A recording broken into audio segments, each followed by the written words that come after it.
Our next speaker is Nati Shalom, the founder and CTO of Gigaspaces. If you remember, Gigaspaces started with distributed shared memory for data sharing and exchange, using the RAM of computers in the network to increase the performance. And now it has so many new features, including application interoperability between clouds. And Nati is going to talk about that. Thank you. Thank you very much. Thank you all for listening here. First of all, I wanted to ask a question. How many people here are using Rackspace today? How many are using GoGrid? How many are using Amazon? Okay, that's clear. How many are planning to move from Rackspace or Amazon? Okay, there are a few, actually, very interesting. We should talk later. And how many are using private cloud? Okay. So that's a good start, because as you can see here, there are different hands here in the room that shows that there is already a diversity of people that are using different clouds. And that's kind of a good opening for the discussion today, which is making cloud portability a practical reality. And the word practical is the magic word here, because I'm not going to talk about fancy things. I'm going to talk about things that were gathered through 3 years experience or trying almost any option in the world that you could think of to get to that goal. And what I'm going to do right now in the presentation itself is kind of walk you through what's out there, what's been our experience to that, and I'm going to obviously reference to the things that we've done to get to that goal. So the last part is going to take, I'm going to actually talk about the things that we've done as a reference. So look at that as a reference, not as a product or as a specific offering. And we'll try to kind of share that experience with you guys. So that's kind of the introduction here. The first thing that when I looked at why would you want to even think about cloud portability, one of the obvious things would be lock-in, right? Lock-in concern. But then again, I started the cloud operation, for example, 3 years ago, and practically Amazon was almost the only one there. And at some point, you need to make a choice there. Do I lock in or do I make a transition? There is an effort also to be portable, and there is a cost associated with that. So is that a good incentive enough to actually invest in being portable between clouds? So I'm going to talk a little bit about that, because the answer to that changes over time. Because 3 years ago, the answer was no. It's not enough effort. It's not enough value versus the effort. But today, the effort of portability is much lower, and therefore the same answer, or the answer to that same question, is going to be different. And that's something that I'm going to talk about later on. The other thing is the right cloud for the job. You would see I'm going to reference to 2 examples, but there are actually many of them. Not all clouds are made the same. And there are clouds that provide high SLA and are relatively costly. Amazon would be, I would say, in that category. There are also the private cloud that are more secured. And there is other different public clouds, which is coming from hosters that provide better cost performance for a certain use case. There are things that I would want to use for demos that are different than the thing that I want to do for production. A good example for that is many would consider using their private cloud for production and testing on the cloud. Also, a good example is cloud bursting. Cloud bursting is a concept. I'm not sure how many are implementing that concept. But cloud bursting as a concept allows you to get access capacity outside of your data center only when you need to. Now, from a business perspective, it gives you a lot of power, because it gives you the ability to be more flexible in a cost manner, because you could actually manage the things that you know that you're going to use 24/7 or whatever, and only, I would say, scavenge other resources when you need to. So theoretically, this is a very nice economic model. Practically, it's not that easy, but that's another drive for cloud portability. So the thing is that what you could see is that beyond the lock-in, there is also other incentive that ties directly to your business and to your flexibility of your business and the agility, and obviously all that ties to the cost. Now, I looked yesterday on a few case studies that exist right now of people that just recently moved from one cloud to another. And what was their motivation? And I picked, specifically, I picked 2 examples that I would say took 2 different examples. One of them is moving from Rackspace to Amazon. And that's, not sure if people are familiar with Mixpanel. So Mixpanel is doing, if you would like, the Google Analytics, the next generation of Google Analytics in a way. They monitor all the traffic on your website. I'm actually using it in my blog. And they store it and obviously need to generate a lot of data out of that. What you could see, and what was interesting in that blog, is that if you follow the evolution of Mixpanel, They started as a small startup. And when they were small, they didn't have a lot of money. And therefore, a single box of 256 megabyte was good enough for them. And they picked up the cheapest one. Later on, they evolved and said, OK, I can actually move to something a little bit bigger. And they moved to Linux. Then there were one of Y Combinator companies. And Y Combinator had a very good deal with Rackspace. And that's why they picked up on Rackspace. So what you can see is that there is a different criteria based on cost, performance, maturity of the company, maturity of the product, the size of the data, that made them do those switch, even though they're a fairly young company. So over the life cycle of that young company, they made several switches. Another company, which is called Beantiers, and they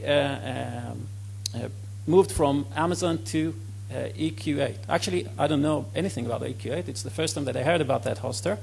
But what you could see was interesting is the cost factor, but something else that I didn't put in that quote was the support level.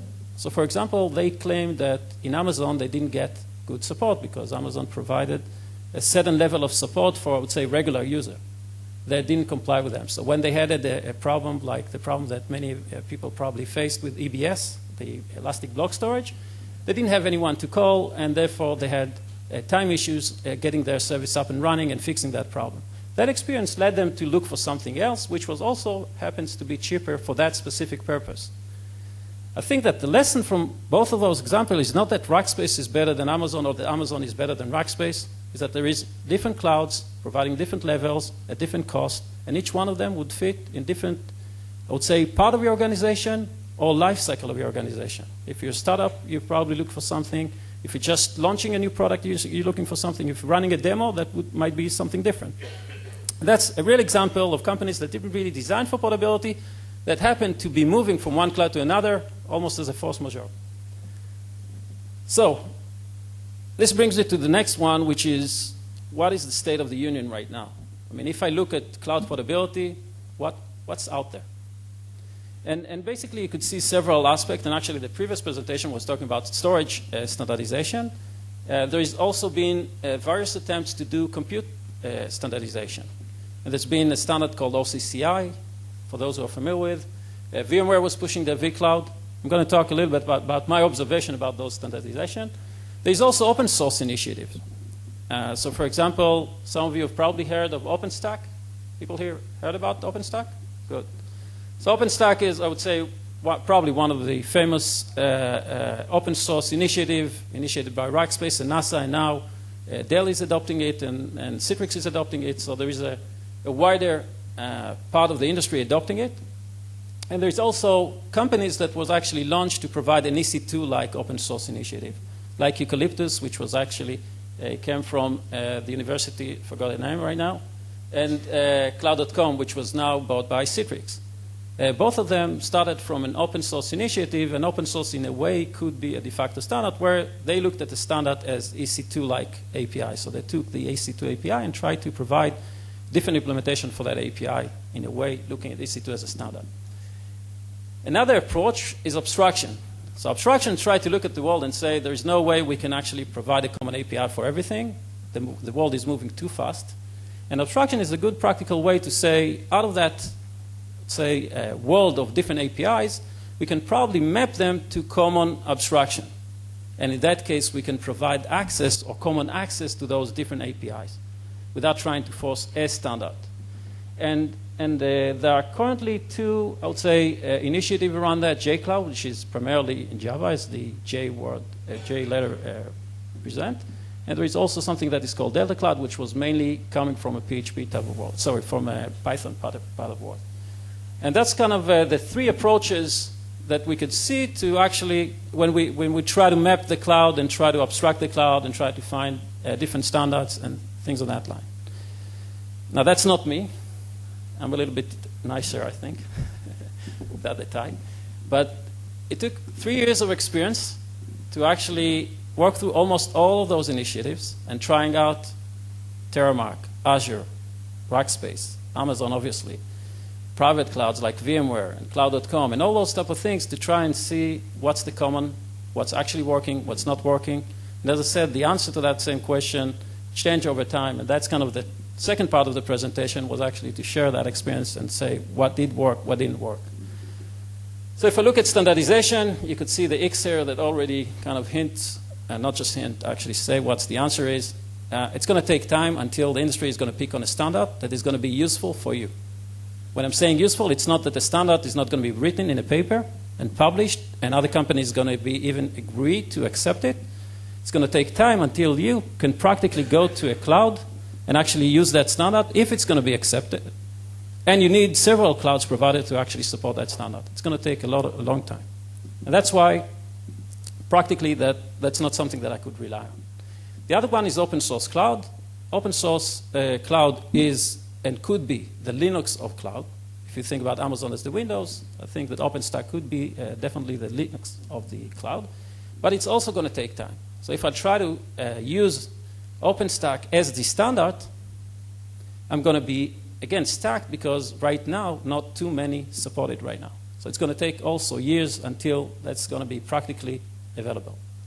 The last point is abstraction, and abstraction actually works together. And that's why I mark that as a V, because if I want to abstract the APIs of cloud, and obviously it doesn't cover all the clouds and all the APIs, it's a good starting point to start with.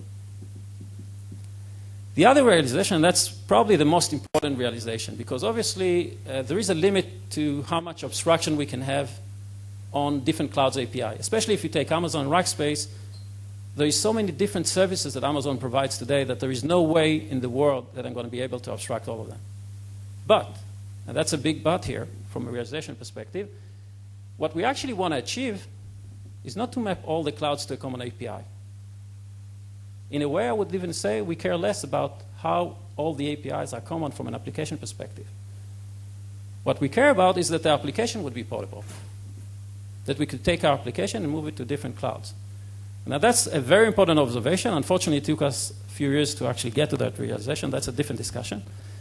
But that's a very important observation that made the entire, I would say, problem domain much simpler. And there are a couple of things associated with that. Sorry, I jumped a slide here. That's the problem with the touchpad here. So the first thing is that operating system looks the same on all clouds. If I go to Linux in Rackspace and I start a Linux machine there, and I start a Linux machine in Amazon, or I start it in my private cloud, it's probably going to look the same. What's different is the container of that operating system, which is the VM. Now the question is, what incentive do I have to port the operating system from one cloud to another? That's a big question. Because if I look at the VM just as a container of an operating system, then there is the application on top of that. What if I leave the application outside of that VM and use the VM just as a generic container? In that case, I don't really care what VM is actually running that operating system, because the rest is going to be installed dynamically. And I'm going to use the VM as a generic container. And each cloud is going to have its own VM. I don't really care. I'm just going to access the VM, the operating system when it is boot, within the VM of that provider, and then I'm going to install my software. And again, I don't really care what's the underlying VM for that. That's another abstraction that I can use that actually saves me a lot of effort in the portability aspect. The other part is the compute and storage. Compute and storage are pretty basic, I would say, services. Obviously, there is certain elements that attach to an SLA, but from an API perspective, they are pretty basic. The difference between one service and the other is really about the reliability aspect, performance aspect, but not necessarily in the API. The API are pretty straightforward. It's put and get, and plus some other things. So there are easy services to abstract. And this is where I would use frameworks, abstraction framework like JCloud, for example, to abstract that. And in our case, because we wanted to also work with things that JCloud didn't provide right now, we also extended our abstraction on top of that to actually work with the likes of Azure, private clouds, and things that wasn't supported as of yet. The last point is elasticity and scaling. Like, how do you abstract elasticity and scaling in a cloud? How do you make the elasticity process works on Amazon in the same way that it will work on Rackspace, in the same way that it will work on my private cloud? Now, that requires a little bit of understanding how elasticity works in each of those clouds. Basically, what you do is you monitor the KPIs of the application, the metrics. In the case of Amazon, the metrics usually relies on the VM itself, how the VM is behaving in terms of CPU and other things. And you could also attach your own metrics. And then you attach some sort of an automation on top of that, which says if that metrics goes beyond certain threshold, if the machine doesn't behave as it should be, do something with it. Now, if you think about that logic, that's not something very specific to Amazon. The only thing that is specific is how you start, how you act upon an event, and how you monitor the event. And if you take that piece, you could also abstract that. And it's not that difficult. I'm going to show you how we're going to do that. So that's where we started with Cloudify. So Cloudify was, as its name suggests, was an attempt and a solution to actually take a lot of that lessons and compile it into a certain solution that will enable you to run any application. Sounds very ambitious, right? Any application on any cloud with full control. Full control really was about the difference between a platform as a service, which actually takes your application into a certain data center and basically dictate what's the language that you're going to have, what's the level of the stack that you're going to have, taking a lot of the ideas from platform as a service and provide it in your own, if you'd like, data center, and your data center could be in a private cloud or a public cloud in that sense. The key here to make that ambitious statement that I mentioned, which is any cloud, any application, any stack, was a concept that is called recipe. And that's another best practice that was used in the industry today. Those who are familiar with Chef and Puppet and those type of things that was coming from a DevOps initiatives are probably familiar with that terminology. What is a recipe? A recipe is a mean to describe an application outside of the application code to the management layer of that application. What do I need to describe to know the application in the most intimate way without actually touching the application code? It's the life cycle of the application. How do I start it, stop it, etc.? What are the metrics that I want to monitor?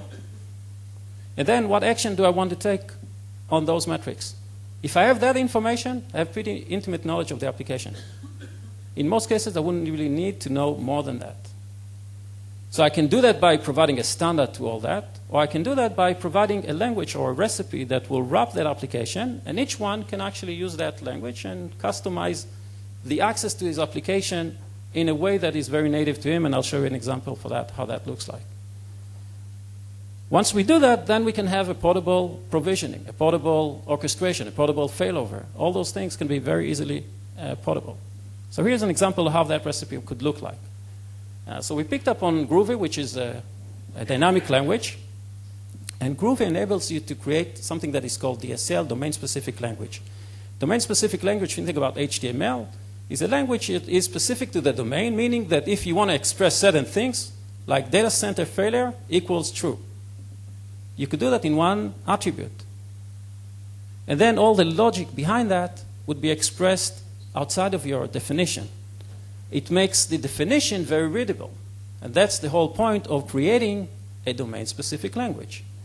So the domain-specific language for orchestration would define, for example, something that is called an application. An application would be built out of a web container. In this case, the web container happens to be a JBoss, or a database happens to be MySQL. And there is a dependency between them. The JBoss happens to be dependent on MySQL. By saying that they are dependent, there is also an implicit definition that they need to be discoverable, meaning that when I start the web container, I need to somehow get the URL for that database. That's an implicit assumption. I don't really need to have any of that information built into the code itself. The second thing is the service itself. A service would be a process. And a process could be in Java, .NET, Ruby, or anything, because it's a process. Once it's a process, I don't really care what's the underlying language behind it. And a process could be, in this case, a JBoss service. And I can say how many instances, and there are certain things that are obviously uncovering right now. And the last piece is the lifecycle block here that basically calls to scripts. The script could be shell script, chef script, batch files, or anything. Which means that to cloudify your application, we reduce the barrier to entry, or the barrier to cloudify your application only to that point. So the only thing that you need to port your application on any cloud is a start and stop script. All the rest can be added later on. The metrics, the KPIs, all those type of things, because there are certain things that you could get generically. Obviously, CPU utilization, you don't really need to provide any KPIs for that. We can actually plug into that. But if you want to measure certain latency of your processes, then obviously you'll need to extend that a little bit. But at least the starting point is very small. You could take a process that runs in the same way on a desktop and run it anywhere. That's the whole magic here. And the way it's going to work is that the only thing that I'm going to do is take my application and its processes and its binaries. The binaries, by the way, doesn't have to be in the same place. It could actually live already in the cloud. Decorate it with a recipe that describes those binaries to Cloudify. And then the next thing would be zip it and send it to the cloud. Once I zip it and send it to the cloud, then what I get is this thing. I get the zip shipped into the cloud, and then Cloudify is going to unzip it, read the recipe, and use the recipe as a plan. So it basically knows that I'm going to install MySQL first. It's going to know, based on those start and stop script, to populate the MySQL with its data and its schema and all those type of things. It's going to start the processes of that application, in this case, the database. Then it's going to do the same thing for the Tomcat service. Because it provisioned the database, it already knows where it's running. So it can actually inject the URL for that database to the Tomcat service before it's actually running. And that's how I can plug the URL and the networking into that completely automatically. So with one single operation, I can actually deploy a full cluster in a very simple way. And without touching the code. It's an existing application, again, that didn't have to create it to Cloudify. It was actually running on my laptop, and now it's running on the cloud, just by doing this simple orchestration. There is a lot of things that is going to happen behind the scenes to make that happen. So part of the things that I'm going to do in the recipe is actually describe how do I want to manage the application. Not just how do I deploy it, but what do I want to measure. What are the KPIs that I want to monitor, and how do I want to present them in the management console itself. So I can be very fine-grained in what I want to define, and obviously there is different degrees in what I could do.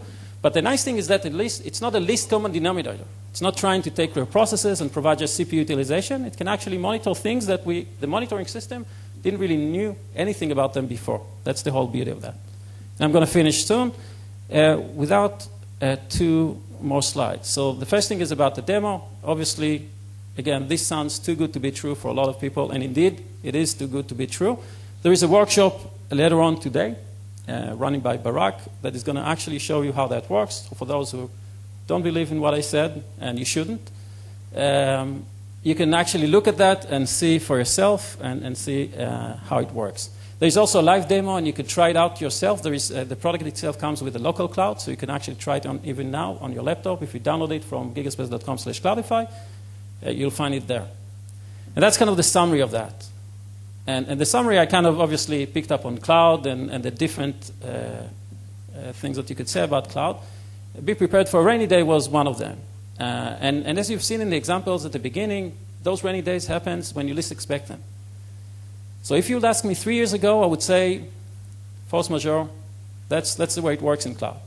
But if you'll ask me today, I would say you could actually plan for those rainy days. There is no real reason, in my view today, to actually bind yourself to a certain cloud.